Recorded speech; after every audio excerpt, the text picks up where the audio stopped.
ಬಹಳಷ್ಟು ಸಂತೋಷದಿಂದ ಅಪ್ಪಿ ಮುದ್ದಾಡಿಸುವ ನಮ್ಮಮ್ಮ ಇಂದು ಆಕೆಯ ಚಂದ್ರನಂತಿರುವ ಮುಖ ಬಾಡಿ ಹೋಗಿದೆಯಲ್ಲ, ಕಣ್ಣೀರು ಸುರಿಸುತ್ತಾ ಇದ್ದಾಳೆ. ಅಮ್ಮ ಏನಾಯ್ತಮ್ಮ? ಏನು ಇಷ್ಟ? ನನ್ನನ್ನು ಹೇಳಮ್ಮ. ಏನಂತ ಹೇಳಲಿ ಮಗನೇ? ಅವರಾಯರು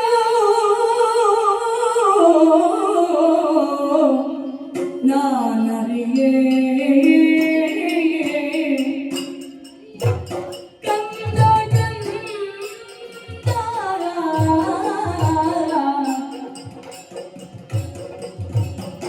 ನಾವಿರುವ ದಾವಿಗಾಗಿ ಬಂದರಂತೆ ಕಂದ ಕಂದ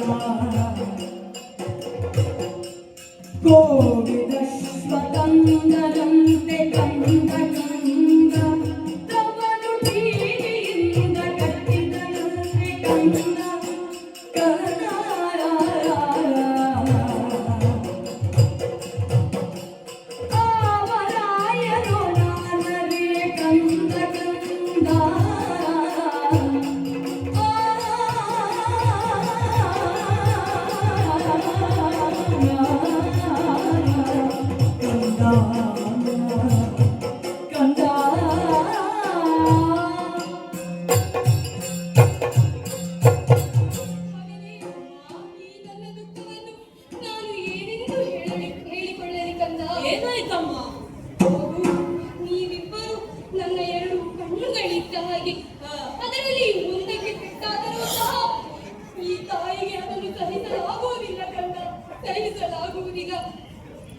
ಈ ನಮ್ಮ ಹೂದೋಟವನ್ನು ನೋಡಿಕೊಳ್ಳಲು ತವನು ಹೋಗಿದ್ದರಂತೆ.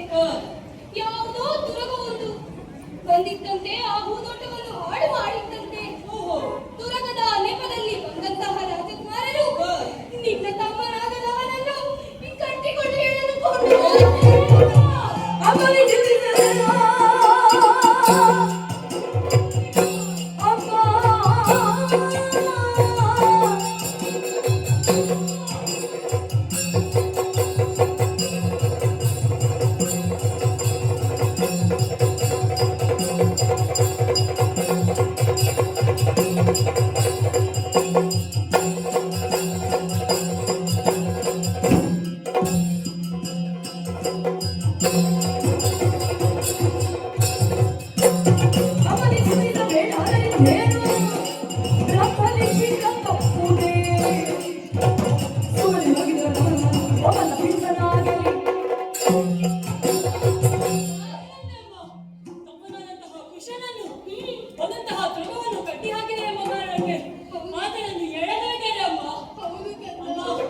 ನೀವು ಚಿಂತೆಯನ್ನು ಬಿಡಿ.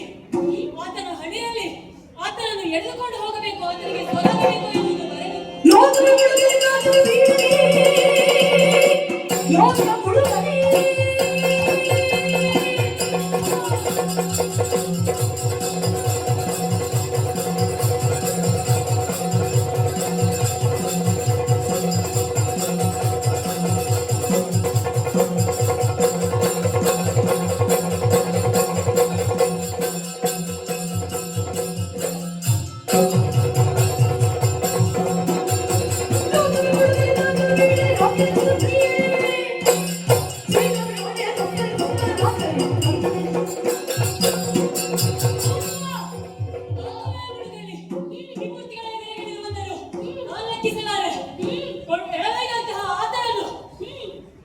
ಸೋಲಿಸಿ ನನ್ನ ತಮ್ಮನಂತಹ ರವನನ್ನು ನಾನು ಕರೆದುಕೊಂಡು ಬರ್ತೇನೆ.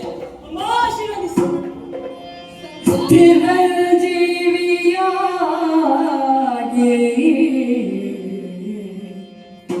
ಚಿರಂಜೀವಿಯಾಗಿ ಚಿರಪಂತರಾಗಿ ವರದರಾಗಿ ನುತಸೇತೆಯ ನಿಟ್ಟಳು ವರದರಾಗಿ ನುತಸೇತೆಯ ನಿಟ್ಟಳು ಹಗೆಯವರ ಕೂಡಿ ನಿಜವನ್ನು ಹೇಳದಿರು ಮಗನೇ ಹಗೆಯವರ ಕೂಡಿ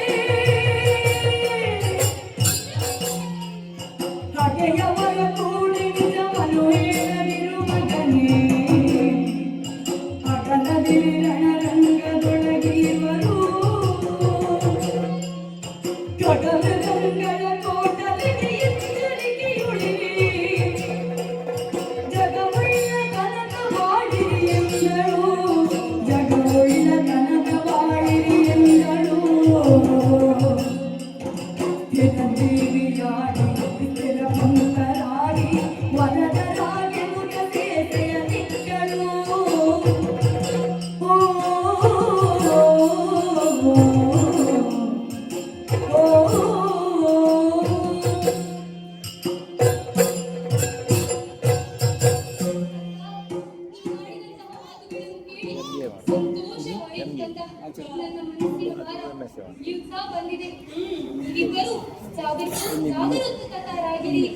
ಯಾವುದೇ ಕಾರಣಕ್ಕೂ ಅವರ ಬಳಿ ನಿಜವನ್ನು ಹೇಳದಿರಿ ಕಂದ. ಸರಿಯಪ್ಪ. ಯಾವಾಗಲೂ ಜೊತೆಯಾಗಿರಿ ಜಯಿಸಿ ಬನ್ನಿ ಮಕ್ಕಳೇ. ವಾಲ್ಮೀಕಿ ಮುನಿಪಾದ ಭುಜ ಧ್ಯಾನಿಸುತ್ತ ವಾಲ್ಮೀಕಿ ಮುನಿಪಾದ ಭುಜವ ಧ್ಯಾನಿಸುತ್ತ ನಲ್ಮೆಯ ದಷ್ಟ ದಿಕ್ಕುಗಳಿಗೋದಿಸುತ್ತ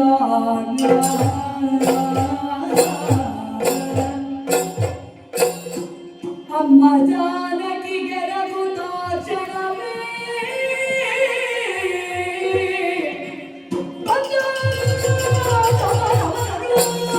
ಬಂದ ಬ್ರಹ್ಮನವನರು ಕಾದು ಬರುತ್ತವರಿಂದ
ಮಾಡಿದ್ದಾನೆ.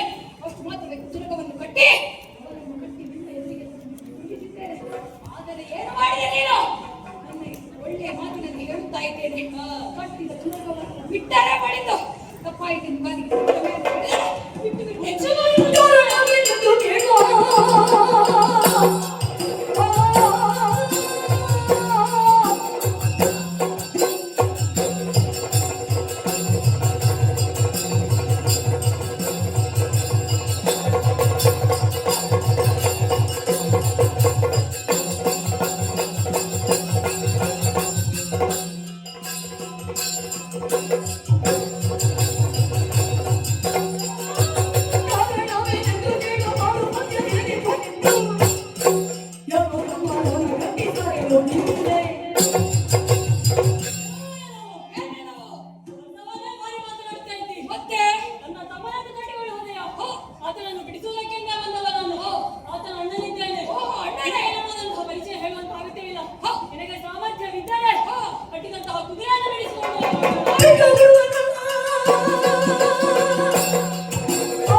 ನೀವು ಮಕ್ಕಳು ನೀವು ಅಲ್ಲ. ಆಗಿರುವಾಗ ಮಾತಿನಿದ್ರೆ ನಿಮಗೆ ಅದು ಬಿಟ್ಟು ಕಟ್ಟಡವಾಯಿತು.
ಇನ್ನು ಕುದುರೆಯನ್ನು ಬಿಡಿಸುವುದಕ್ಕೆ ಯಾರು ಬರ್ತಾರೆ ಎಂದು ನೋಡೋಣ, ನಿರೀಕ್ಷೆ ನೀಡೋಣ. ಹೀಗೆ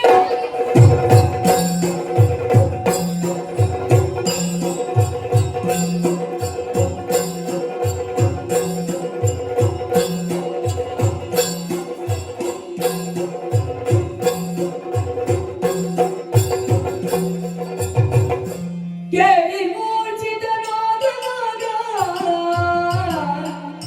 ಕೇಳಿ ಮೂರ್ಛಿತನಾದ ನಾಗರಾಗವನು ಕಾಳಗದಿ ತನ್ನವರು ಮಡಿದ ವಾರ್ತೆಯನು, ಕಾಳಗದಿ ತನ್ನವರು ಮಡಿದ ವಾರ್ತೆಯನು ಮಖಪುರಗದೊಡನೆ ಶತ್ರುಘ್ನ ಬಲ ಸಹಿತ ಅಖಿಲ ದೇಶದೊಳಿತು ಭಾರತದೊಳಗೆ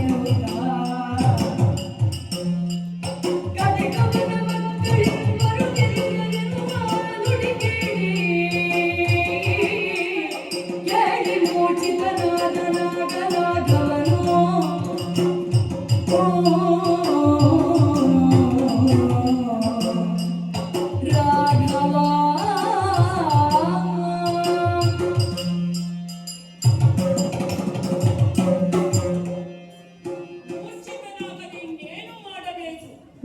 ಅಶ್ವಮೇಧ ಯಾಗ ಯಾಕಾಗಿ ಎನ್ನುವಂತ ಪ್ರಶ್ನೆ ಹಲವರಲ್ಲಿ ಮೂಡಿದೆ.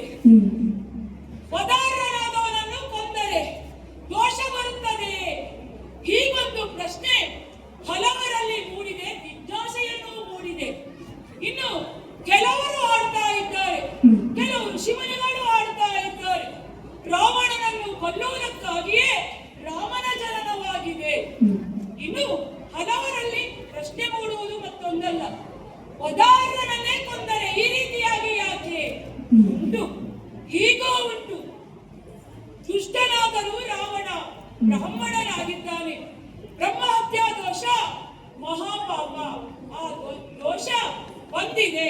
ಮುಂದೆ ರಾಮ ರಾಜ್ಯವನ್ನಾಳುವಾಗ ಆ ರಾಮರಾಜ್ಯ ಸ್ಥಾಯಿಯಾಗಿ ಉಳಿಯಬೇಕಿದ್ರೆ ಈ ಅಶ್ವಮೇಧ ಯಾಗವನ್ನು ಕೈಗೊಳ್ಳಬೇಕು. ಗುರುಗಳ ಅನುಮತಿಯಂತೆ, ಎಲ್ಲರ ಯೋಚನೆಯಂತೆ ಅಶ್ವಮೇಧ ಯಾಗವನ್ನು ಮಾಡಿ ದೀಕ್ಷಾಬದ್ಧನಾಗಿದ್ದೇನೆ. ಪೂಜೆಗೆ ಬಿಟ್ಟಂತ ಕುದುರೆಯ ಬೆಂಗಾವಲಾಗಿ ನನ್ನ ಅನುಜನಾದಂತ ಶತ್ರುಘ್ನ ಹೋಗಿದ್ದಾನೆ. 56 ದೇಶಗಳನ್ನು ಸುತ್ತಿ ಅಲ್ಲಿಯ ಆರ್ಯಾವರ್ತದಲ್ಲಿ ಸಾಕೇತದ ಕೇಸರಿಯನ್ನು ಹಾರಿಸಿ, ಪ್ರಪಂಚದ ಬಾವುಟದಲ್ಲಿ ನಮ್ಮ ಸಾಕೇತದ ಬಾವುಟವನ್ನು ಹಾರಿಸಿ ಇನ್ನು ಯಜ್ಞಕ್ಕೆ ಪೂರ್ಣಾವಧಿ ಮಾಡಬೇಕು ಎನ್ನುವ ಹಾಗೆ ಶುಭ ವಾರ್ತೆಯನ್ನು ಬರುತ್ತದೆ. ನನ್ನ ಮೈಯೆಲ್ಲ ಕಿವಿಯಾಗಿ ಕೇಳಿಕೊಳ್ಳುತ್ತಾ ಇರುವಾಗ ಒಂದಂತ ವಾರ್ತೆಯಾದರೂ ಏನು? ದಿಗ್ಗಜರನ್ನು ಪೂರೈಸಿಕೊಂಡು ಬರುತ್ತಾ ಇರುವಾಗ ನಮ್ಮ ಮೃಗ ಒಂದು ಅಡವಿಯನ್ನು ಸೇರಿದೆಯಂತೆ.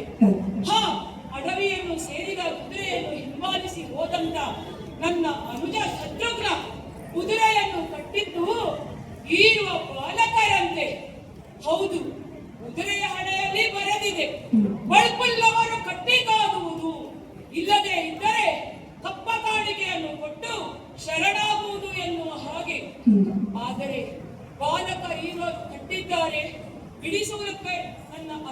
ಬಾಲಕನಾದಂತಹ ಶತ್ರುಘ್ನ ಹೋದ. ಆ ಬಾಲಕರಿಂದ ಆ ಬಾಲಕರ ಬಾಣದಿಂದ ನನ್ನ ಅನುಜ ಶತ್ರುಘ್ನ ಅಲ್ಲಿಯೇ ಉಳಿ ಬಿದ್ದಿದ್ದಾನಂತೆ. ಏನಂತ ಹೇಳಬೇಕು? ದೀಕ್ಷಾಬದ್ಧನಾಗಿ ಕುಳಿತುಕೊಂಡವನಲ್ಲೇ ನಾನು. ಹೋಗುವುದಕ್ಕೂ ಸಾಧ್ಯವಿಲ್ಲ. ಯಾರಿದ್ದಾರೆ ಯಾರಿದ್ದಾರೆ ಯಾರಿದ್ದಾರೆ ಯೋಚಿಸಿದ್ದಾರೆ.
ಮಗು ಲಕ್ಷ್ಮಣನಂಥ ಆತರದ ಕರೆ ಆಯ್ತಲ್ಲ. ನಿನ್ನ ಉಪಕಾರವನ್ನು ಮಾಡಿದಾಗ ಏನೋ ದೇಶದಲ್ಲಿರುವ ಹಾಗೆ ಕಾಣುತ್ತಾ ಇದೀಯಾ? ಏನಾಯಿತು? ನನ್ನೇನಾಗಬೇಕು ಹೇಳು. ಅರೆ ಕ್ಷಣದಲ್ಲಿ ನೆರವೇರಿಸಿಕೊಡುತ್ತೇನೆ. ಹೋಗುತ್ತೋ ಮಿತ್ರ ಬಾಲಕರ ಸೆರೆ ಬಿಡಿದು ಯಾಗದ ಶ್ರವ ಬಿಡಿಸಿತಾರೀಗ ತಡೆದು ಯಾಗದ ಶ್ರವ ಬಿಡಿಸಿತಾರೀಗ ತಡೆದು ಹೋಗುತ್ತೋ ಮಿತ್ರ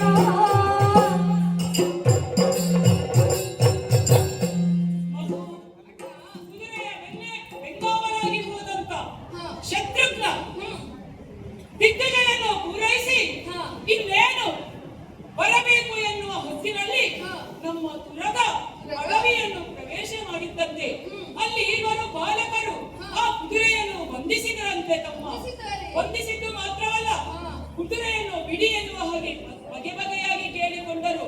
ಆ ಲೇಖನವನ್ನು ಓದಿದಂತ ಆ ವೀರ ಬಾಲಕರು ಶತ್ರುಘ್ನಲ್ಲಿ ಯುದ್ಧಕ್ಕೆ ನಿಂತರಂತೆ. ಪುರದಲ್ಲಿ ಶತ್ರುಘ್ನ ಹತನಾಗಿದ್ದಾನೆ. ಏನು ಮಾಡುವುದು ಏನು ಮಾಡುವುದು ನಾನೇ ಹೊರಡಬೇಕಲ್ವೇ ಎಂದು ಯೋಚಿಸುತ್ತಾ ಇದ್ದೇನಮ್ಮ. ತಾಪರವಿದೇನು ಕರಡರು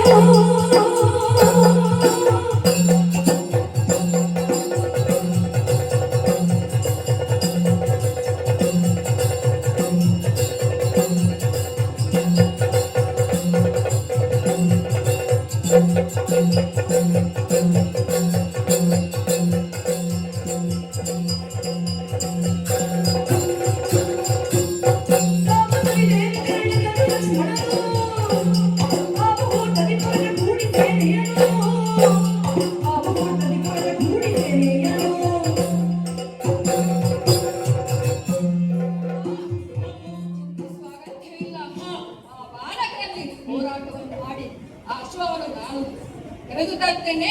ಚಿಂತಿಸಲಿರು. ಮಗು, ನಿಮ್ಮ ಮೇಲೆ ಇಳಿದು ನನಗೆ ವಿಶ್ವಾಸವಿಲ್ಲದೆ ಇಲ್ಲ. ಬಿದ್ದ ನಿಲುವಿನಲ್ಲಿ ಅದೆಷ್ಟೋ ದುಷ್ಟ ರಾಕ್ಷಸರನ್ನು ಕೊಂದವನು ನೀನು. ಆದರೂ ಎಳೆಯ ಬಾಲಕರಲ್ಲಿ ಹೋಗಿ ಯುದ್ಧ ಮಾಡಿ ಗೆದ್ದು ಬರುವುದಿಲ್ಲ ಎನ್ನುವ ಹಾಗೆ ಇಲ್ಲ. ಆದರೂ ಒಂದು ಮನಸ್ಸು ಏನೋ ಒಂದು ನಿನ್ನನ್ನು ಕಳಿಸಿಕೊಡಬೇಕಲ್ಲ ಎನ್ನುವ ಹಾಗೆ ಆಗ್ತದೆ. ಏನೇ ಇರಲಿ, ನನಗೆ ಶುಭವಾಗಲಿ. ಬೇಗ ಕುದುರೆಯನ್ನು ಬಿಡಿಸಿಕೊಂಡು ಬೇಗ ಬನ್ನಿ. ಹಾಗೆ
ನೋಡ್ತಾ ಇದ್ದಾರೆ, ನೀವು ಶ್ರೀಮಂತರ ಮಕ್ಕಳ ಹಾಗೆ ಕಾಣಿಸ್ತಾ ಇದ್ದೀರಿ.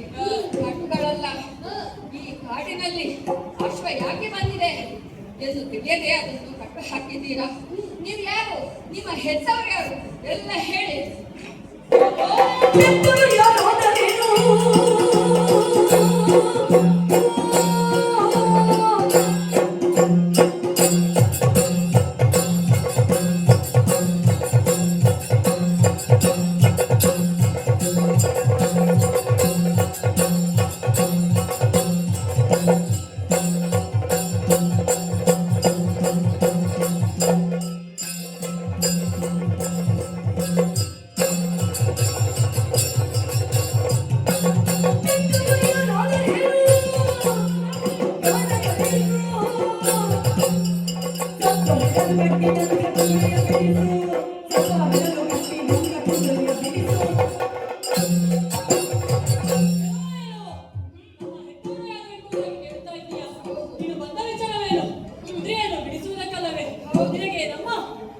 ಪರಿಚಯ ತಿಳಿದು ನಿನಗೇನಾಗಬೇಕು? ನಿನಗೆ ಬಲವಿದೆಯೋ, ನಿನಗೆ ಶಕ್ತಿ ಇದೆಯೋ? ಸಾಧ್ಯವಾದರೆ ಕುದುರೆಯನ್ನು ಬೆಳೆಸಿಕೊಂಡು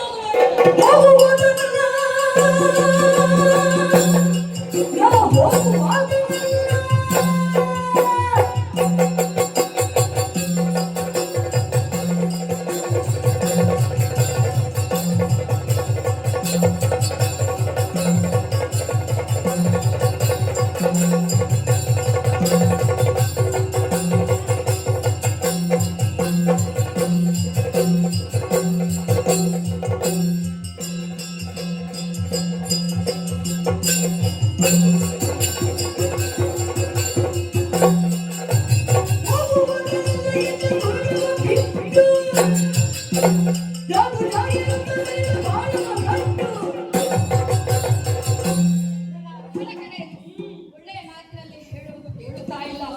ಅಶ್ವದ ಜೊತೆಗೆ ನಿಮ್ಮನ್ನು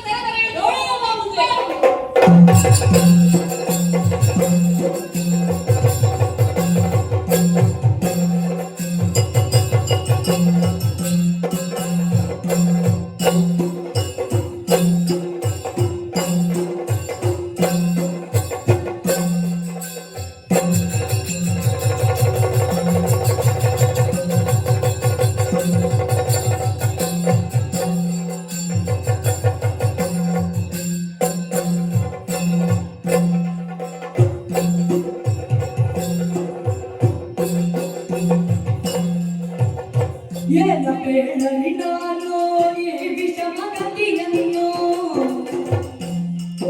ಏನ ಬೇಡಲಿ ನಾನು ಈ ವಿಷಮ ಗತಿಯನ್ನು, ಈ ವಿಷಮ ಗತಿಯನ್ನು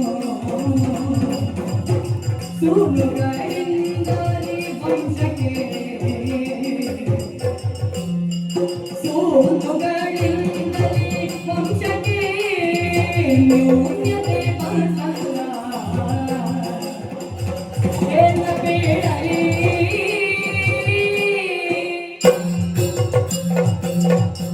ಎಂತಹ ಆಘಾತಕಾರಿಯಾದಂತಹ ವಿಚಾರ. ದೀಕ್ಷಾಬದ್ಧನಾಗಿ ಕುಳಿತುಕೊಂಡಂತಹ ನನಗೆ ಒಂದಲ್ಲ ಎರಡಲ್ಲ ಈ ರೀತಿಯಾಗಿ ಪದೇ ಪದೇ ಕಾರು ಕೆಡಿಸುವಂತಹ ವಾರ್ತೆಯನ್ನೇ ಕೇಳುತ್ತಾ ಇದ್ದೇನೆ. ಕುದುರೆಯನ್ನು ಬಿಡಿಸಿಕೊಂಡು ಬರುತ್ತೇನೆ, ಅಗ್ರಜಾವನ್ನಪ್ಪಣೆಯನ್ನು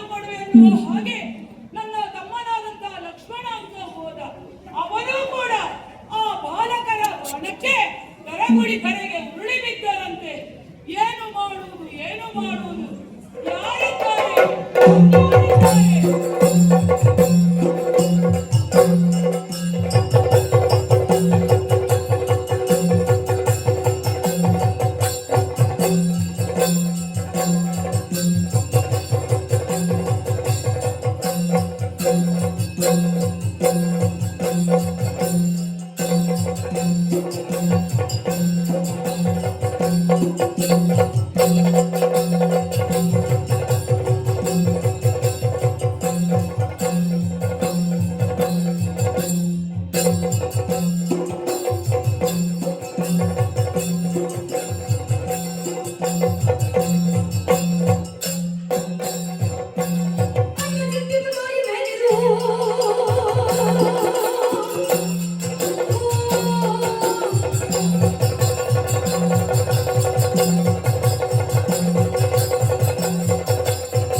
ಯಜ್ಞದೀಕ್ಷಿತನಾದಂತಹ ನೀನು ಆಕಾಶವೇ ತಲೆ ಕೆಳಗಾದಂತೆ ಚಿಂತಿಸುತ್ತಾ ಇದ್ದೀಯಲ್ಲ, ಯಾಕೆ ಈ ಚಿಂತೆ ನನ್ನಲ್ಲಿ ಹೇಳಬಾರದೆ?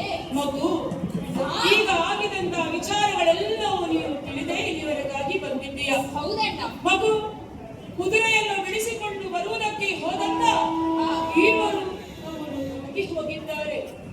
ಹೌದಪ್ಪ, ಈಗ ನೀನು ಬಂದು ಹೇಳ್ತಾ ಇದ್ದಿ ಏನಾಯಿತಣ್ಣ, ಏನಾಯಿತು ಎನ್ನುವ ಹಾಗೆ. ಮಗು ಭರತ, ಎಲ್ಲರೂ ನನ್ನಲ್ಲಿ ಆಶೀರ್ವಾದವನ್ನ ಪಡೆದು ಯಾರು ಸಾಮರ್ಥ್ಯಹೀನರಲ್ಲ, ಎಂತೆಂತ ವೀರಾದಿ ರಕ್ಕಸರನ್ನು ನಿಂತ ನಿವಿದಲ್ಲೇ ಗೆಳೆಯುವಂತ ಲಕ್ಷ್ಮಣಾಂಕನು ಕೂಡ ಇನ್ನಿಲ್ಲವಾಗಿ ಹೋದನಂತೆ. ಏನು ಮಾಡುವುದು?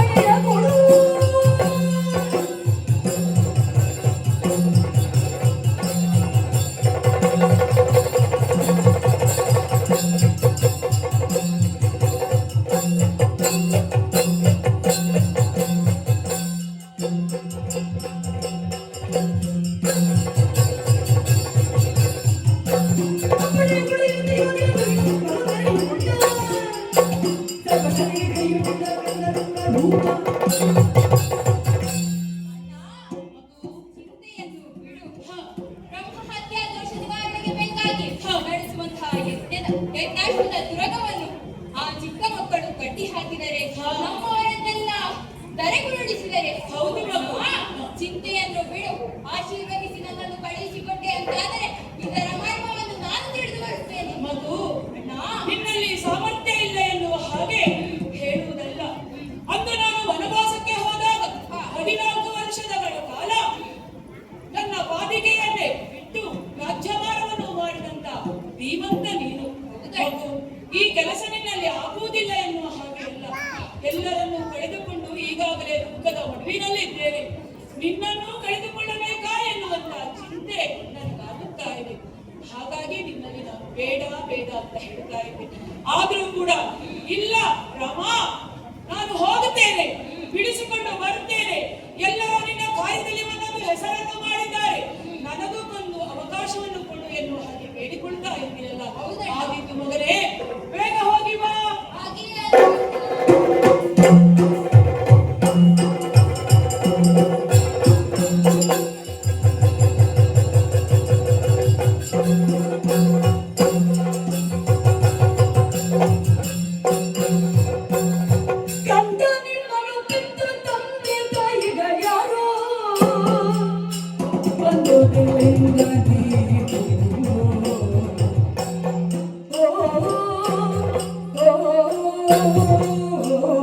Oh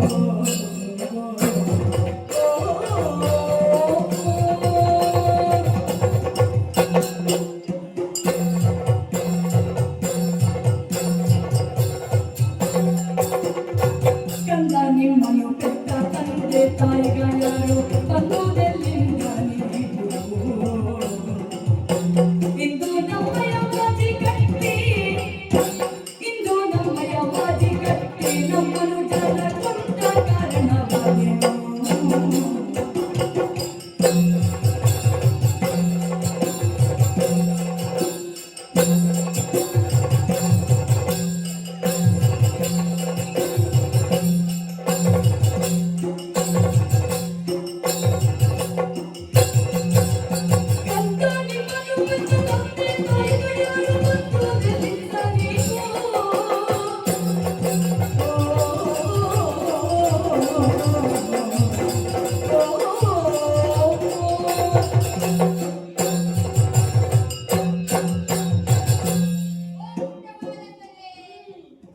ನಮ್ಮವರನ್ನೆಲ್ಲ ದಯಗೂಡಿಸುತ್ತಾ ಬಂದಿರುವಂತಹ ನಿಮ್ಮ ಸಾಮರ್ಥ್ಯವನ್ನು ನಾನು ಮೆಚ್ಚಿದೆ. ಆದರೆ ನಾವು ಕಳಿಸಿಕೊಟ್ಟಂತಹ ಅಶ್ವವನ್ನು ಕಟ್ಟಿ ನಮ್ಮವರನ್ನೆಲ್ಲ ದಯಗೂಡಿಸುತ್ತಾ ಬರ್ತಿದ್ದೀರಿ. ಆದರೆ ನನಗೊಂದು ಅನುಮಾನವಿದೆ. ನೀವು ಸಾಮಾನ್ಯ ಋಷಿಕುಮಾರರಾದರೆ ಈ ಕಾರ್ಯ ನಿಮ್ಮಲ್ಲಿ ಆಗುವಂತಹ ಕೆಲಸವಲ್ಲ. ಹಾಗಾಗಿ ಕೇಳುತ್ತಾ ಇದ್ದೇನೆ, ನೀವು ಯಾರು? ನಿಮ್ಮನ್ನು ಹೆತ್ತಂತಹ ತಂದೆ ತಾಯಿ ಯಾರು? ನಿಮಗೆ ವಿದ್ಯೆಯನ್ನು ಕಲಿಸಿದಂತಹ ಗುರುಗಳು ಯಾರು? ಹೇಳುವಿರಾ?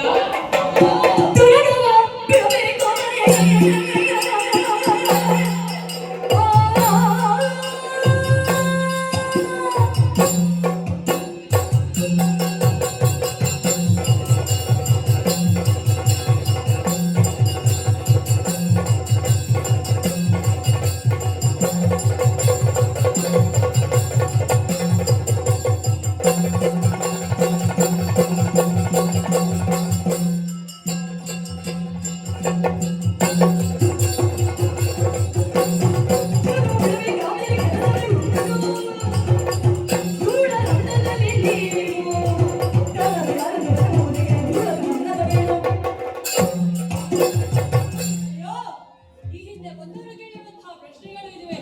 ಯಾರಿಗೂ ನಾವು ಉತ್ತರಿಸಲಿಲ್ಲ. ಯಾಕೆ? ಅದರ ಅವಶ್ಯಕತೆ ನಮಗಿಲ್ಲ. ನಿನಗೆ ಬೇಕಾಗಿರುವುದೇನು? ನಾವು ಕಟ್ಟಿರುವಂತಹ ಅಶ್ವ, ಅದನ್ನು ಬಿಡಿಸಬೇಕಾ? ಬಿಡಿಸಿಕೊಂಡು ಹೋಗಲು ಸಾಧ್ಯವಾದರೆ ನೋಡೋಣ.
ತಿಳಿ ಹೇಳಿದರೆ ಪೌರುಷದ ಮಾತನ್ನೇ ಆಡುತ್ತಿದ್ದೀಯಾ? ಒಳ್ಳೆಯ ಮಾತಿನಿಂದ ಹೇಳ್ತಾ ಇದ್ದೇನೆ, ಕಟ್ಟಿದಂತಹ ಕುದುರೆಯನ್ನು ಬಿಟ್ಟು ಬಿಡಿ, ಇಲ್ಲದಿದ್ದರೆ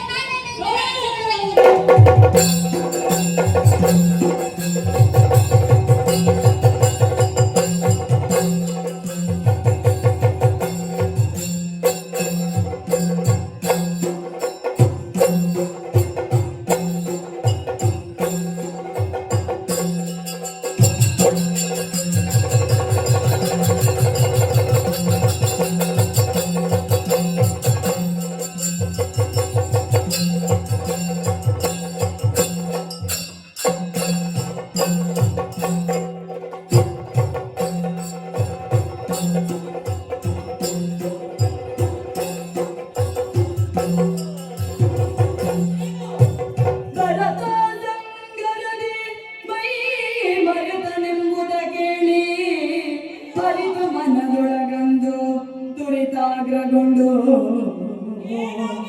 ಭರತ ಸಂಗರದಿ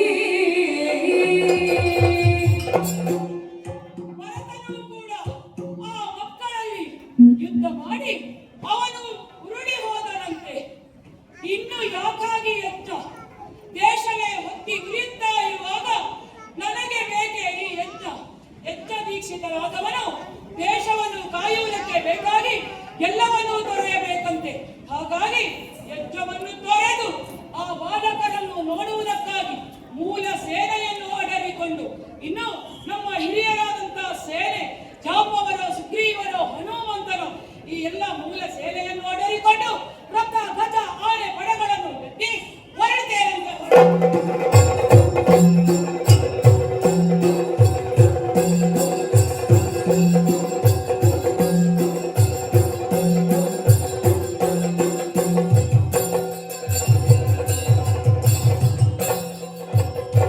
ಕುಜಲವರನು ಕಂಡ ರಾಮ ಸಾಹಸದಿ ಬಿಲ್ವಾಡ ರಚಿಸುವ ನಿಸೀಮ ರಣದಿ ಬಿದ್ದವರನ್ನು ನೋಡಿ ಸತ್ತ ಹೆಣಗಳು ನಿಮ್ಮ ಭೂತಂಗಳ ಮಾಡಿ ರಣದಿ ಬಿದ್ದವರನ್ನು ನೋಡಿ ಸತ್ತ ಹೆಣಗಳ ಬಿಂಬ ಭೂತಂಗಳ ನೋಡಿ ನೊಣಗಳು ಕವಿತೊಂದು ಗೂಡಿ ಲಕ್ಷ್ಮಣನ ಕಾಣುತ್ತ ಮನದಲ್ಲಿ ಚಿಂತೆ ಮಾಡಿ ಕುಶಲವರನು ಕಂಡ ರಾಮ ಸಾಹಸದಿ ಬಿಲ್ವಾಡ ರಚಿಸುವ ನಿಸೀಮ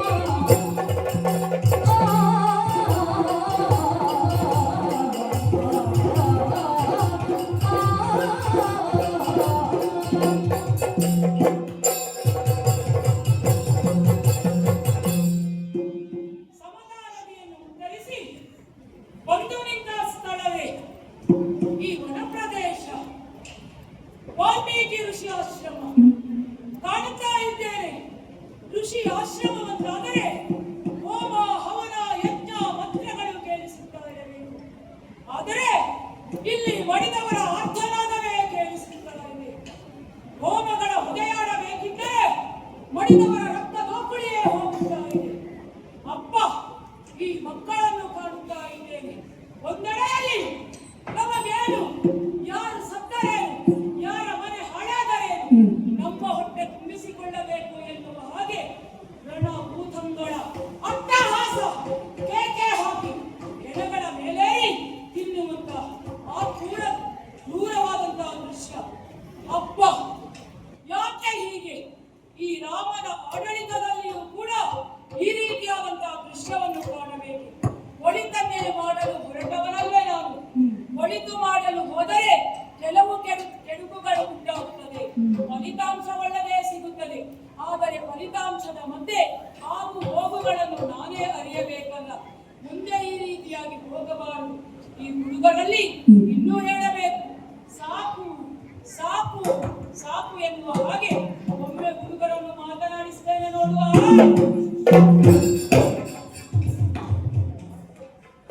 ಓ ಮಕ್ಕಳೇ, ಇನ್ನಾದರೂ ಬೇಡ ಬೇಡ ಮಕ್ಕಳಿರ ಆ, ಆ, ಆ,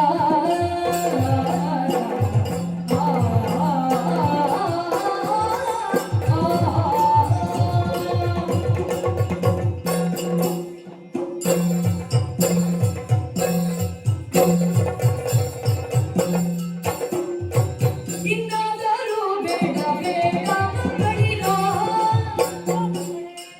ಸಮ್ಮತ ನಿಮಗೆಲ್ಲವಿದು ಬಾಲಕರಿರ ಸಮ್ಮತ ನಿಮಗೆಲ್ಲವಿದು ಬಾಲಕರಿರ ಶಿಶುಗಳು ನೀವು ನಿಮ್ಮೊಡನೆ ಕಾಡಗವಿರಿ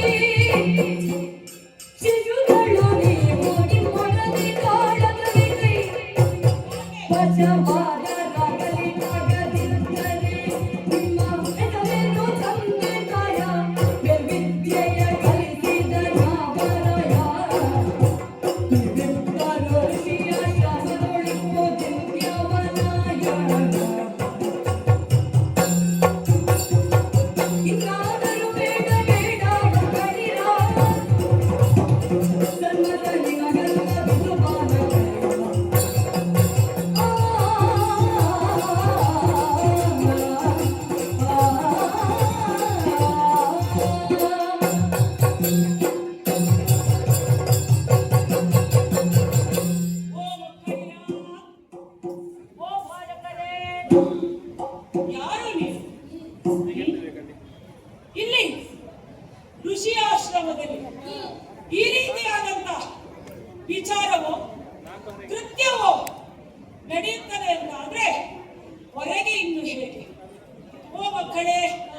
ನಿಮ್ಮನ್ನು ಕಾಣುವಾಗ ಒಂದೇ ಅಚ್ಚಿನಿಂದ ಮಾಡಿದ ಎರಡು ಬೊಮ್ಮೆಗಳ ಹಾಗೆ, ಒಂದೇ ತುಂಡಿನಿಂದ ಎರಡು ಅಚ್ಚನ್ನು ತೆಗೆದ ಹಾಗೆ, ಅಗಲವಾದಂತ ಎದೆ, ಪುಷ್ಟವಾದಂತ ಆ ಬಾಹುಗಳು ಎಲ್ಲವನ್ನು ಗಮನಿಸಿದೆ ಒಂದು ಆಲೋಚನೆ.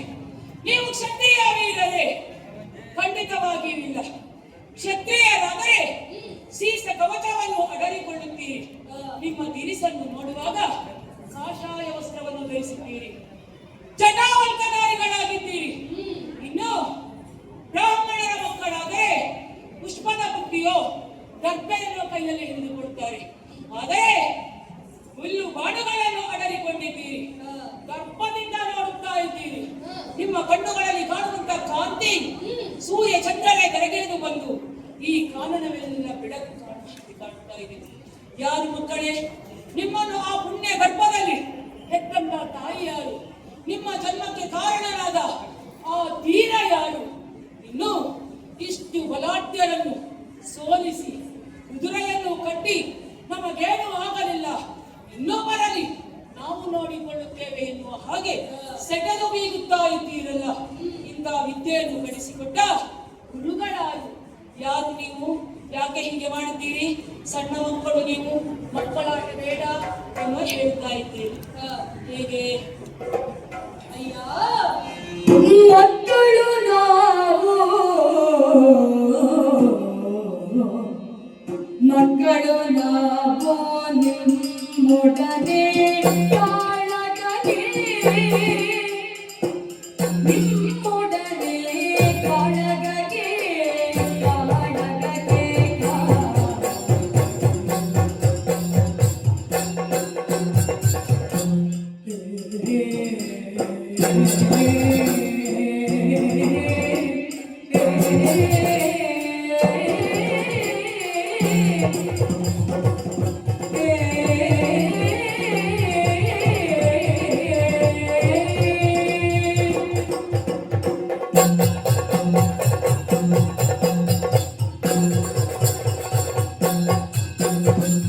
ಮಕ್ಕಳು ನಾವು ನಿಮ್ಮೊಡನೆ ಕಾಳಗಕ್ಕೆ, ನಿಮ್ಮೊಡನೆ ಕಾಳಗಕ್ಕೆ, ಕಾಳಗಕ್ಕೆ, ಕಾಳಗಕ್ಕೆ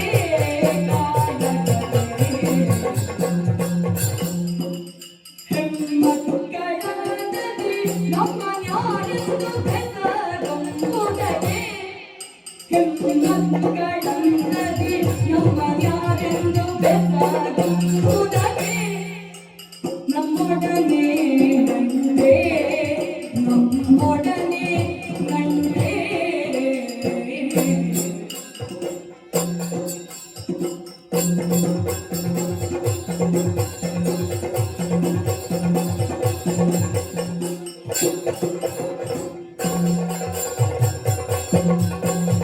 ನಮ್ಮನು ಕಟ್ಟು ಬೆಕ್ಕಾಗಿ, ನಮ್ಮನು ಕಟ್ಟು ಬೆಕ್ಕಾಗಿ ಕಾಂಬುದುಂಟೆ,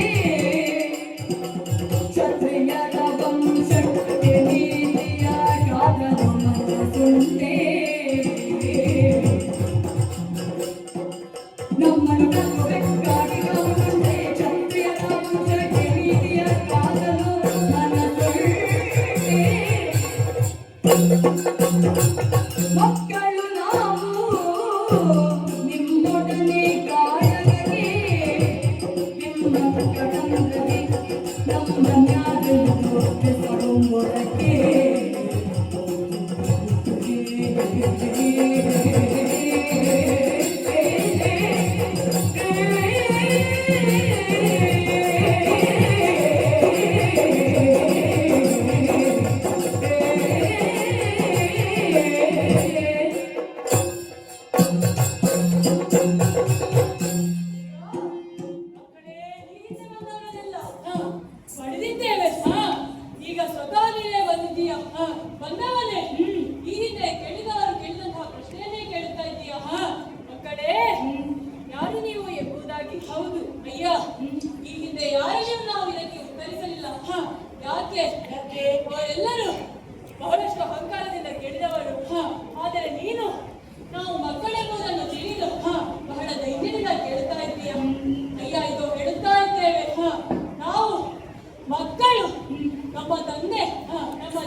ಅಗತ್ಯತೆ ಅವಶ್ಯಕತೆ ಎರಡೂ ನಮಗಿಲ್ಲ.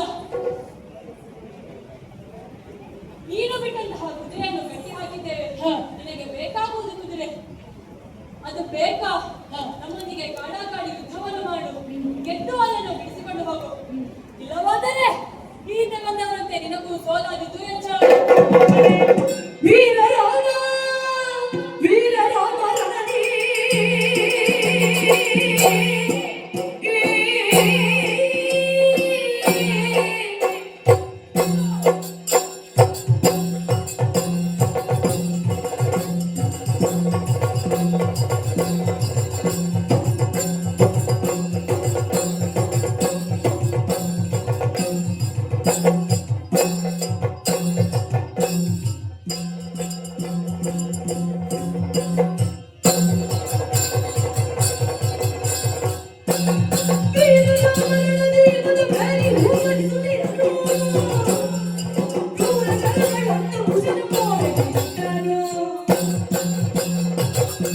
ಎಲ್ಲ ಮಕ್ಕಳೇ, ಹಿಂದೆ ಬಂದವರು ಕೂಡ ನಿಮ್ಮಲ್ಲಿ ಯುದ್ಧಕ್ಕೆ ಬಂದವರು.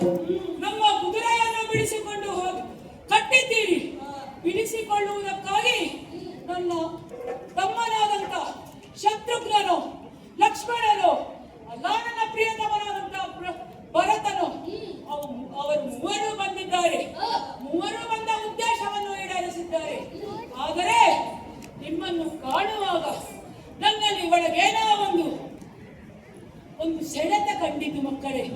ಇಲ್ಲದೇ ಇದ್ದರೆ ನನ್ನ ತಮ್ಮಂದಿರನ್ನು ಆ ಭೂತಂಗಳು ತಿನ್ನುವಾಗ ಎತ್ತಿದಂತ ಸ್ಥಳದಲ್ಲಿ ನಿಮ್ಮನ್ನು ಚಿತ್ರ ಮಾಡಬಹುದಿತ್ತು. ಒಳ ಮನಸ್ಸನ್ನು ಜಾಗೃತಗೊಳಿಸಿತು. ಏನೋ ಒಂದು ಧ್ವನಿ ನನ್ನನ್ನು ಎಚ್ಚರಿಸಿತು. ಮಕ್ಕಳೇ, ಒಳ್ಳೆಯ ಮಾತಿನಲ್ಲಿ ಹೇಳುತ್ತಾ ಇದ್ದೇನೆ. ಒಬ್ಬರಲ್ಲಿ ಯುದ್ಧ ಮಾಡುವುದಕ್ಕಾಗಿಯೋ, ಒಬ್ಬರಲ್ಲಿ ಊಟ ಮಾಡುವುದಕ್ಕಾಗೋ, ಇನ್ನು ವ್ಯವಹಾರ ಮಾಡುವುದಕ್ಕೂ ಸಮಾನತೆ ಅಂತ ಬೇಕು. ಏನೋ ಮಕ್ಕಳ ಆಟಿಕೆಯಲ್ಲಿ ಕಟ್ಟಿದ್ದೀರಿ, ಇನ್ನು ನಾವು ಸಹ ಒಪ್ಪಿಕೊಳ್ಳಬೇಕು. ಏನು ತುರಗದ ಹಣೆಯಲ್ಲಿ ಕಟ್ಟಿದಂತ ಬರೆದಂತ ಲೇಖನ ಏನದು? ಬಳುವುಳ್ಳವರು ಕಟ್ಟಿ ಕಾದುವುದು, ಇಲ್ಲವೇ ಶರಣಾಗಿ ಕಪ್ಪ ಕಾಣಿಕೆಯನ್ನು ಕೊಡುವುದು. ಅದಲ್ಲ, ಅಂತೆಯೇ ನೀವು ಕಟ್ಟಿ ಕಾದಿದ್ದೀರಿ. ಈಗಲೂ ಹೇಳುತ್ತಾ ಇದ್ದೇನೆ, ಮಿಂಚಿ ಕಾಡು ಹೋಗಿಯಾಗಿದೆ. ಇನ್ನು ಅಂತ ಕಾರ್ಯ ಸಂಘಟಿಸುವುದು ಬೇಡ. ಒಳ್ಳೆ ಮಾತಲ್ಲಿ ಹೇಳ್ತಾ ಇದ್ದೇನೆ, ಕುದುರೆಯನ್ನು ಬಿಡಿ.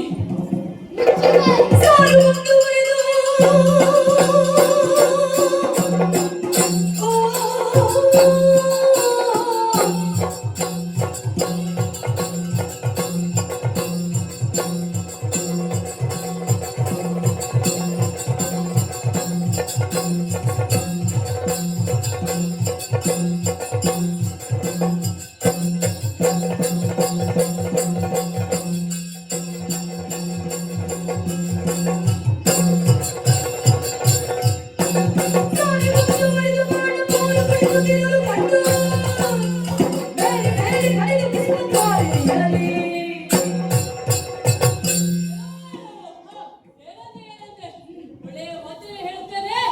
ಕುದುರೆಯನ್ನು ಬಿಡಿ ಎನ್ನುವ ಹಾಗೆ ಕುದುರೆಯ ಹಣೆಯಲ್ಲಿದ್ದಂತಹ ಲೇಖನ ಬಲ ಇದ್ದವರು ಅದನ್ನು ಕಟ್ಟಿ ಹಾಕಿ, ಇಲ್ಲವಾದರೆ ಕಪ್ಪವನ್ನು ಕೊಟ್ಟು ಶರಣಾಗಿ ಮಕ್ಕಳಾಟಿಕೆಯಲ್ಲಿ ನೀವು ಕಟ್ಟಿದ್ದೀರಿ. ಮಕ್ಕಳಾಟಿಕೆಯಲ್ಲೆಲ್ಲ ನಮ್ಮ ಭುಜದಲ್ಲಿ ಬಲ ಇದೆ ಎನ್ನುವ ಕಾರಣಕ್ಕೆ ಕಟ್ಟಿದ್ದೇವೆ.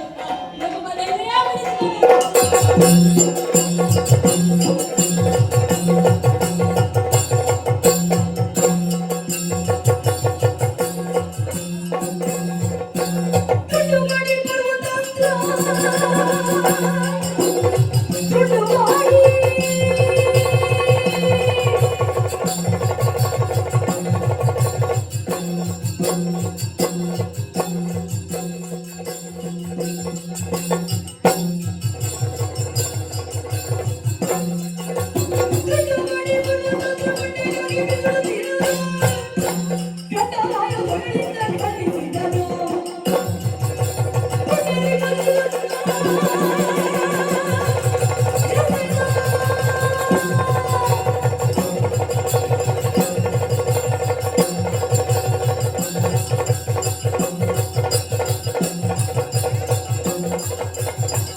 ಇವರನ್ನು ಹೊಡೆದಿದ್ದೇವೆ ಅಂತ ನೀವು ಹೇಳಿದರೆ ಯಾರು ನಂಬುವುದಿಲ್ಲ. ಅದಕ್ಕಾಗಿ ಒಬ್ಬೊಬ್ಬರ ಮಕ್ಕಳನ್ನು ತೆಗೆದುಕೊಂಡು ನೇರವಾಗಿ ಅಮ್ಮನಂತೆ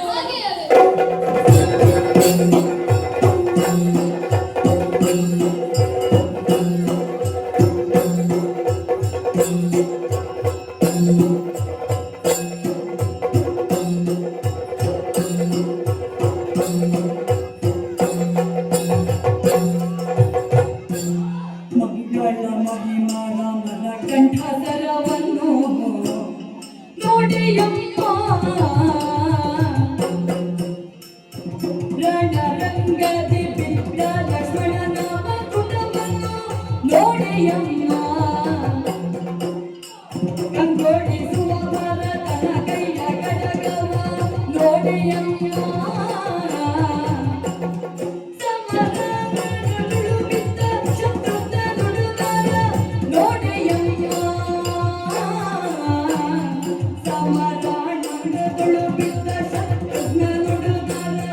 ನೋಡೆಯಮ್ಮ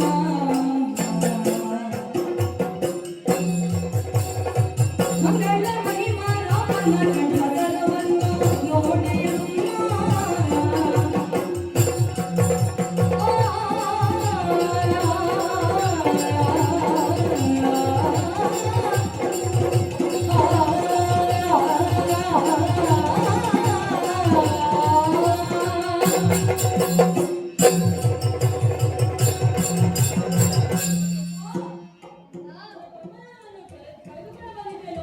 ತುಂಬಾ ಸಂತೋಷವಾಯಿತು ಮಕ್ಕಳೇ, ನೀವೆಷ್ಟಾದರೂ ನನ್ನ ಮುದ್ದು ಮಕ್ಕಳಲ್ಲವೇ?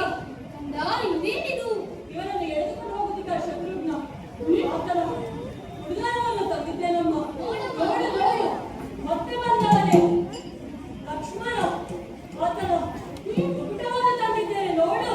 ಮತ್ತೆ ಬಂದವ ಭರತ, ಆತನ ಕೈಬಳೆ ರಾಮ ಅಯೋಧ್ಯಾಧಿಪಂತೆ, ಆತನ ಕಂಠಕರವನ್ನು ತಂದಿದ್ದೇನೆ ಅಮ್ಮ. ನೋಡಿ ನೋಡಿ, ಅಯ್ಯೋ ಮಕ್ಕಳೇ, ರಾಮ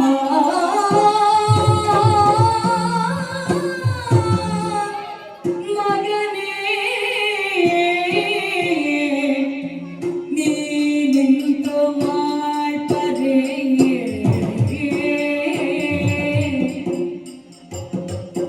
ಅಯ್ಯಯ್ಯೋ ಎಲ್ಲ ಮಗನೇ ನೀನಿಂತು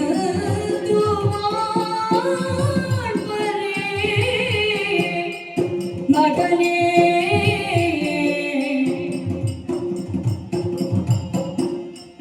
ರಘುವಂಶಾಬ್ಧಿ ಪೂರ್ಣಚಂದ್ರ ಅಗಣಿತ ಭೋಗ ದೇವೇಂದ್ರ ಸುಗುಣಯನ ಕಾಂತ ರಾಘವ ಎಲ್ಲ ಕಾಂತ ರಾಘವ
ಅಯ್ಯೋ ಶಿವನೇ, ನನ್ನ ಕುಂಕುಮವನ್ನು ಎಳೆಸಿ ಈ ನನ್ನ ಮಾಂಗಲ್ಯ ಭಾಗ್ಯವನ್ನು ಕಸಿದು ಬಿಟ್ಟಿರಾ? ಅಯ್ಯೋ, ನಾನೇನು ಮಾಡಲಿ, ಯಾರ ಬಳಿ ಹೇಳಲಿ? ಶಿವನೇ, ಈ ಸಮಯದಲ್ಲಿ ಗುರುಗಳೂ ಇಲ್ಲವಲ್ಲ. ಅಯ್ಯೋ ಶಿವನೇ, ನಾನೇನು ಮಾಡಲಿ?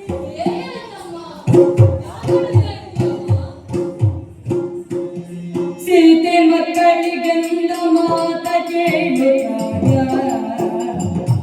ಮುನಿನಾಥ ವಾಲ್ಮೀಕಿ ಋಷಿ ಪಾತಾಳದಿಂದ ಮುನಿ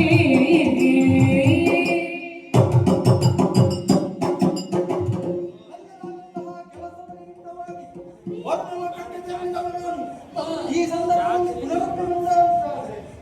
ನಮ್ಮದಾದಂತಹ ಆಶ್ರಮದ ಚಿತ್ರಣವೇ ಬದಲಾಗಿ ಹೋಗಿದೆ. ಸೀತೆ, ನಿನ್ನ ಮುಖವನ್ನೇ ನೋಡುತ್ತಾ ಇದ್ದೇನೆ. ಮುಖ ಎನ್ನುವುದು ಮನಸ್ಸಿನ ಕೈಗನ್ನಡಿ ಇದ್ದ ಹಾಗೆ ಎನ್ನುವುದಾಗಿ ಬರುವವರು ಹೇಳ್ತಾರೆ. ಹಾಗಾಗಿ ನಿನ್ನ ಮುಖಾವಲೋಕನವನ್ನು ಮಾಡಿದೆ ಅಂತ ಆದ್ರೆ ಯಾವುದೋ ಒಂದು ದುಗುಡದ ಇನ್ನೊಂದರಲ್ಲಿ ಕಾಣುತ್ತಾ ಉಂಟು. ಏನಾಯಿತು ಹೇಳು? ಗುರುಗಳೇ, ಈ ಇಬ್ಬರು ಮಕ್ಕಳು ಮಾಡಿದ ಕೃತ್ಯವನ್ನು ನಾನು ಏನೆಂದು ಹೇಳಲಿ? ಏನ ಮಾಡಲಿ ಮುನಿ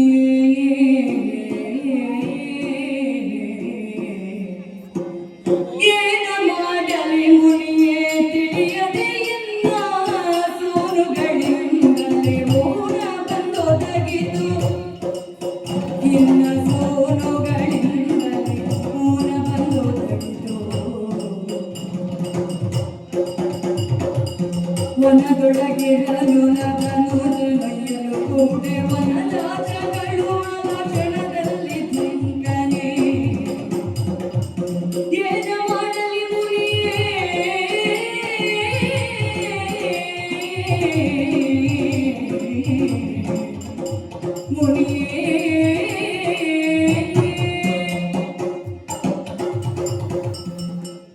ನಿಮ್ಮ ಬಳಿ ನಾನು ಏನೆಂದು ಹೇಳಲಿ? ಇಬ್ಬರು ಮಕ್ಕಳು ನನ್ನ ಈ ಹಣೆಯ ಕುಂಕುಮವನ್ನು ಆಳಿಸಿ ಬಿಟ್ಟರು. ಗುರುಗಳೇ, ಆಳಿಸಿ ಬಿಟ್ಟರು. ಎಂತ ಮಾತನಾಡುತ್ತಾ ಇದ್ದೀರಾ? ಯಾರು ಇವ ಮಾಡಿದ್ದ? ಇವ ಮಾಡಿದ್ದ? ಇವ? ಗುರುಗಳೇ, ಅಲ್ಲ ಗುರುಗಳೇ. ಏನಾಯ್ತು? ಗುರುಗಳೇ, ಈ ಇಬ್ಬರು ಮಕ್ಕಳು ಈ ನನ್ನ ಮಾಂಗಲ್ಯ ಭಾಗ್ಯವನ್ನು ಕಸಿದು ಬಿಟ್ಟರು. ಗುರುಗಳೇ, ನಾವಲ್ಲ ಗುರುಗಳೇ. ನಿಮಗೆ ಹೇಳಿದ್ದೇನೆ, ನೀವು ಮಾಡುವುದೇನು? ಒಳ್ಳೆಯ ಕೆಲಸವನ್ನು ಕೊಟ್ಟಿದ್ದೇನೆ, ಕೆಲಸ ಮಾಡಬೇಕು. ಏನಾಯ್ತು? ಗುರುಗಳೇ, ಹಾ. ನೀವು ಈ ಮನೆಗೆ ಒಂದು ನೋಟವನ್ನು ನೋಡಿಕೊಳ್ಳಲು ನಮ್ಮ ಹೇಳಿದ್ದೀರಂತೆ. ಉಪಹಾರವನ್ನು ಕಾಪಿಟ್ಟುಕೊಳ್ಳುವಂತಹ ಜವಾಬ್ದಾರಿಯನ್ನು ಕೊಟ್ಟಿದ್ದೇನೆ. ಹೌದು ಗುರುಗಳೇ, ಹಾ. ಆ ಸಮಯದಲ್ಲಿ ಎತ್ತನೋ ಈ ಕಡೆಯಿಂದ ಒಂದು ಹುಡುಗ ಬಂದಿದಂತೆ. ಓ. ಆ ಹುಡುಗವು ನಮ್ಮ ಹೂದೋಟವನ್ನು ಹಾಳು ಮಾಡಿದಂತೆ. ಹೌದು. ಅದನ್ನು ಕಂಡನವನು ಸಿಟ್ಟಿನಿಂದ ಅದನ್ನು ಕಟ್ಟಿ ಹಾಕಿದನಂತೆ. ಇದರಿಂದ ಕುಪಿತರಾದ ಹುಡುಗನ ಕಡೆಯವರು ಹಾ. ಇವನನ್ನು ಕಟ್ಟಿ ಎಳೆದೊಯ್ದರು. ಓಹೋ. ಅದನ್ನು ಇವನನ್ನು ಕರೆದುಕೊಂಡು ಬರಲು ಹೋದ ಕುಶರು ಪ್ರಭು ಶ್ರೀರಾಮಚಂದ್ರನನ್ನು ಕೆಡಹಿ ಬಿಟ್ಟರು. ಗುರುಗಳೇ, ಹಾಗಾಗಿ ಬಂದವರು ಶತ್ರುಘ್ನ, ಲಕ್ಷ್ಮಣ, ಭರತ, ರಾಮದೇವರೇ. ಹಾಗಾದ್ರೆ ಪರಿಸ್ಥಿತಿ ಆದಷ್ಟು ಮುಂದುವರೆದೆ. ತಡ ಮಾಡುವ ರಣಕ್ಷೇತ್ರಕ್ಕೆ ಸೇರಿಕೊಳ್ಳೋಣ.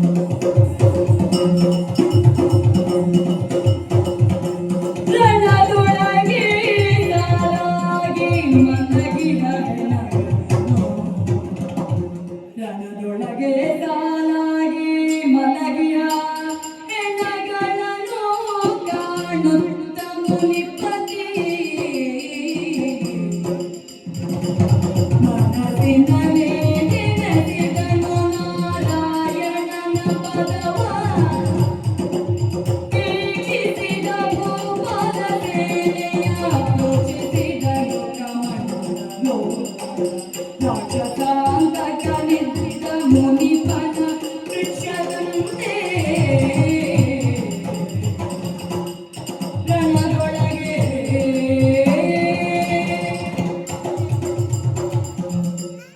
ಮಕ್ಕಳನ್ನು ಕರೆದುಕೊಂಡು ರಣಕ್ಷೇತ್ರಕ್ಕಾಗಿ ಮುಂದುವರೆದು ಬಂದವನು ಏನನ್ನು ನೋಡುತ್ತಾ ಇದ್ದಾನೆ, ಏನನ್ನು ನೋಡುತ್ತಾ ಇದ್ದಾನೆ. ಇಡೀ ಕ್ಷೇತ್ರವೇ ರಕ್ತದ ನಡುವಿನಲ್ಲಿ ಕಂಗೊಳಿಸುತ್ತಾ ಉಂಟು. ಅತ್ತ ಕಡೆಗೆ ನೋಡಿದೆ ಅಂತಾದ್ರೆ ಶತ್ರುಘ್ನ ಜಾರಿಸಿ ಬಿದ್ದಿದ್ದಾನೆ. ಹ. ಇತ್ತ ಕಡೆ ನೋಡಿದೆ ಅಂತ ಆದ್ರೆ ಲಕ್ಷ್ಮಣ ಭರತರು ಅದೆಷ್ಟೋ ಸೈನಿಕರು ಸತ್ತು ಬಿದ್ದಿದ್ದಾರೆ, ರಕ್ತದ ಮಡುವಿನಲ್ಲಿದ್ದಾರೆ. ಮುಂದೆ ಬಂದು ನೋಡಿದೆ ಅಂತಾದ್ರೆ ಏನು? ಒಬ್ಬ ಶ್ರೀರಾಮಚಂದ್ರ ಬಿದ್ದಿದ್ದಾನೆ. ತಡವಾಯಿತು ತಡ ಮಾಡುವುದಿಲ್ಲ. ನನ್ನ ಕರಂಡರಗದಲ್ಲಿರುವಂತ ಅಗ್ಗಜಗಳನ್ನು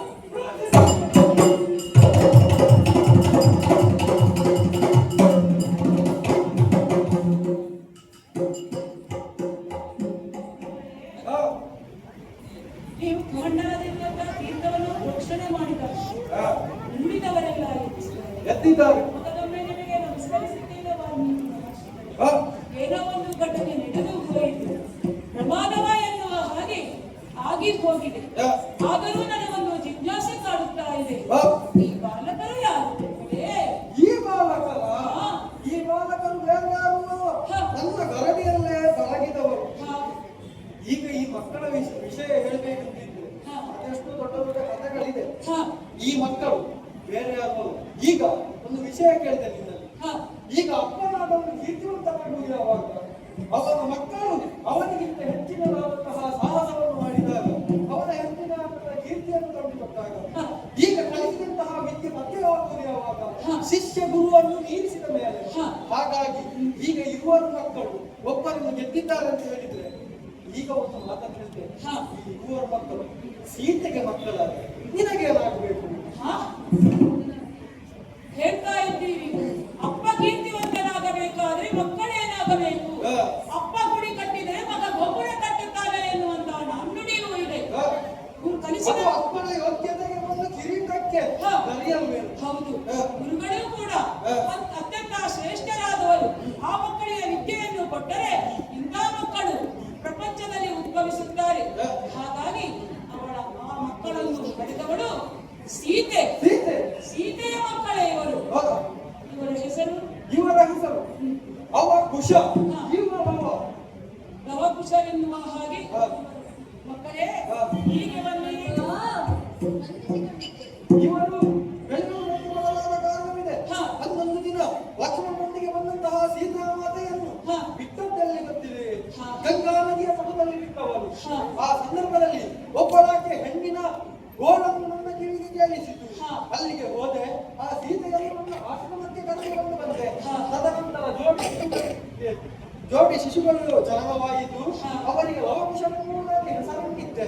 ಅಷ್ಟು ಮಾತ್ರವಲ್ಲ, ಅವರಿಗೆ ಬೇಕಾದಂತಹ ವಿದ್ಯೆ, ಸಂಪನ್ನ ವಿದ್ಯೆಗಳನ್ನು ಹೇಳಿಕೊಟ್ಟವನಾಗಿದ್ದೇನೆ. ಹಾಗಾಗಿ ಈ ಸಮಾರಂಭದಲ್ಲಿ ಇಷ್ಟು ವಿಜೃಂಭಿಸುವುದಕ್ಕೆ ಕಾರಣವಾಯಿತು. ಅಂದು ತುಂಬು ಗರ್ಭಿಣಿಯಾದಂತಹ ಸೀತೆಯನ್ನು ಓರ್ವ ಅಗಸನ ಮಾತನ್ನು ಕೇಳಿ ತಮ್ಮನಾದಂತಹ ಲಕ್ಷ್ಮಣನಲ್ಲಿ ಅಡವಿಗೆ ಬಿಟ್ಟು ಬಾ ಎನ್ನುವ ಹಾಗೆ ಕಳುಹಿಸಿಕೊಟ್ಟೆ. ಅವಳನ್ನು ಕಳುಹಿಸಿಕೊಟ್ಟ ಮೇಲೆ ಏನಾಯಿತೋ ಎನ್ನುವಂತ ಗುರುವಿಗೆ ಪರಿಣಾಮ ಇಲ್ಲಿವರೆಗಾಗಿ ಬಂದು ಹುಟ್ಟಿದೆ. ಗುರುಗಳೇ, ಇಂಥ ಮಕ್ಕಳನ್ನು ಹೆತ್ತಂತ ನನ್ನ ವೈದೇಹಿ ಎಲ್ಲಿದ್ದಾಳೆ ಗುರುಗಳೇ?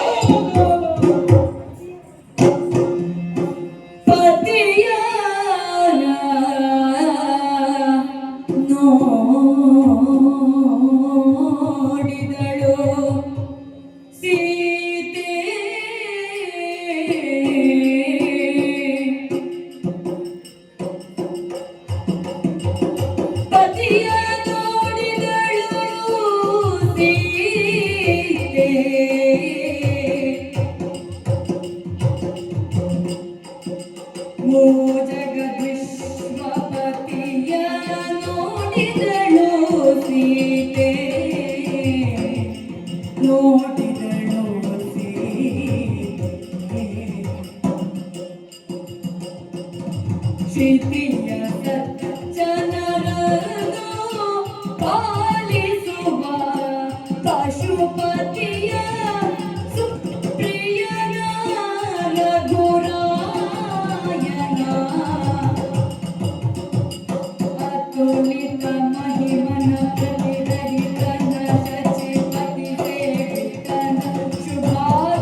ಸೀತಾ, ಸ್ವಾಮಿ, ನಿನ್ನನ್ನು ಕಳೆದುಕೊಂಡ ಮೇಲೆ, ನಿನ್ನನ್ನು ಕಳುಹಿಸಿಕೊಟ್ಟ ಮೇಲೆ ಏನಾಯಿತು ಎನ್ನುವ ಹಾಗೆ, ನನ್ನ ಒಡದಿಯ ಕಥೆ ಏನು ಎನ್ನುವ ಹಾಗೆ ಎಷ್ಟು ಚಿಂತಿಸಿದವನು ನಾನಲ್ಲ.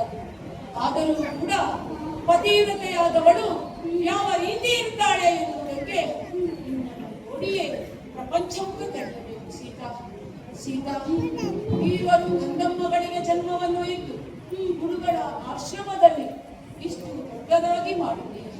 ಕೊನೆಗೆ ಎಲ್ಲಿ ಸೇರಬೇಕು ಅಲ್ಲಿಗೆ ಆ ಮಕ್ಕಳನ್ನು ಸೇರಿಸಿದೆಯಲ್ಲ ಸೀತಾ. ಸೀತಾ, ಪ್ರಪಂಚದಲ್ಲಿ 5 ಪಂಚ ಪತಿವ್ರತೆಯರಿದ್ದಾರೆ. ಆಲ್ಯ, ಧಾರ, ಮಂಡೋದರ, ಸಾವಿತ್ರಿ, ಸೀತಾ ಎನ್ನುವ ಹಾಗೆ. ಅದಕ್ಕೆ ಹೊರತಾದವಳು ನೀನಲ್ಲ.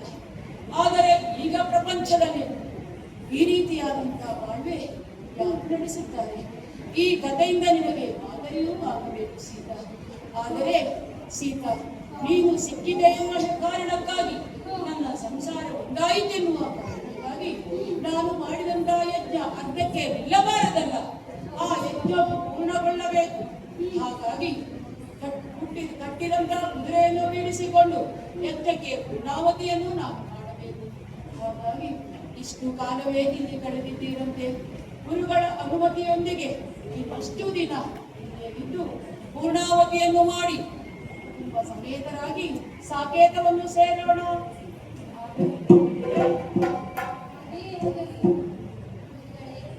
ಇವರನ್ನೆಲ್ಲರನ್ನು ನಾನು ಕೂಡ ಯಜ್ಞದ ಕೊನೆಯ ದಿನ ಯಜ್ಞವೆಲ್ಲವೂ ಮುಗಿದ ನಂತರ ಇವರನ್ನೆಲ್ಲರನ್ನು ಸಾಕೇತಕ್ಕೆ ಕರೆದುಕೊಂಡು ಬರುವಂತಹ ವ್ಯವಸ್ಥೆಯನ್ನು ನಾನು ಮಾಡ್ತೇನೆ.